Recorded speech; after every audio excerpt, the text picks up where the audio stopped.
Let's get more reactions, and for that joining me now is former Minister of Transport and Investment Dilum Amunugama. Thank you very much for taking the time to talk to me, former Minister. Now, this time around, with the massive support provided by the people to the National People Power Government, lots were hoping for swift action in solving economic hardships. Seems like this government is now finding the difference between campaign rhetoric and delivering on promises.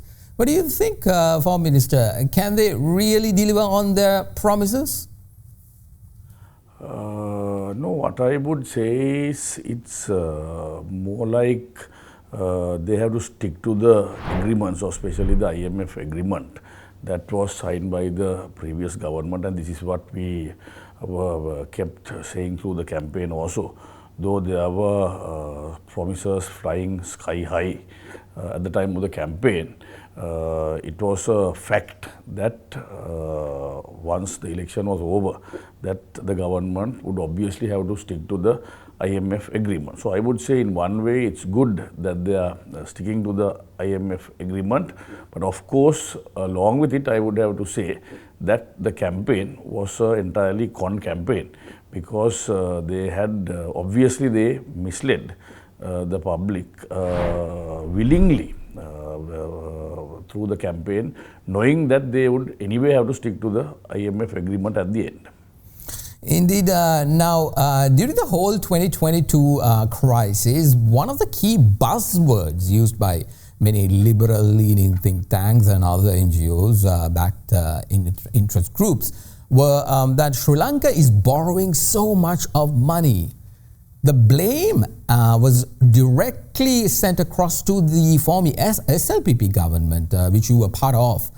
Now, apparently, taking loans seems to be a good thing. Is this a viable method for this country? Not really, because just one correction, Manish, because the allegation could not be directly aimed at the SLPP government, because if you take the time frame where most of the borrowings had been taken up, that is in the period of the Yahapalana government. So that correction has to be made. And of course, borrowing is done on a regular basis when you are a government. Borrowing is done, but it is the ratio of borrowing. So obviously, we had borrowed too much and not been able to settle it on time. That's how we went into a default status. But of course, the COVID pandemic that we had to encounter with, and of course the whole world, was the main issue for the situation that came up at that time. But as usual, in third world countries, you find the opposition doing politics with any type of crisis. So that is what happened to the government in 2022. Former Minister, what are the areas in your opinion the government should be focusing on and you see a dearth of?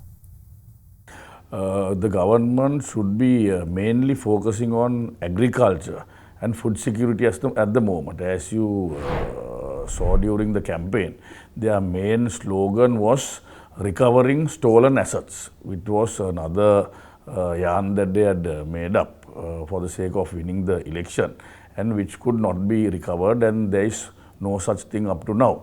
We see their own members going against what they had said during the election period. But however, I think right now they should leave all that aside and focus mainly on agriculture and food security, where even currently we are facing a problem with shortages of rice and food shortages. So food security and of course economic development or investment is a very key area that they should look at. I heard that they have abolished the Ministry of Investment Promotions also and attached it to the Finance Ministry, which I would say is a very unwise decision that the government has taken, because the only way out to get out of this this status or the default status is to bring in more FDIs as much as possible. Of course, tourism is picking up, but that's a very small sum.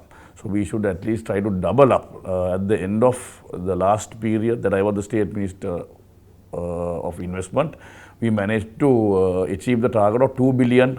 So I think they should try to keep that going and try to accelerate on foreign direct investment. Absolutely. Let's see how this progress. Let's leave it at that. That was former Minister of Transportation and Investment and current national organizer of the Sarva Janabale, Dilum Amunugama. Appreciate your time, sir.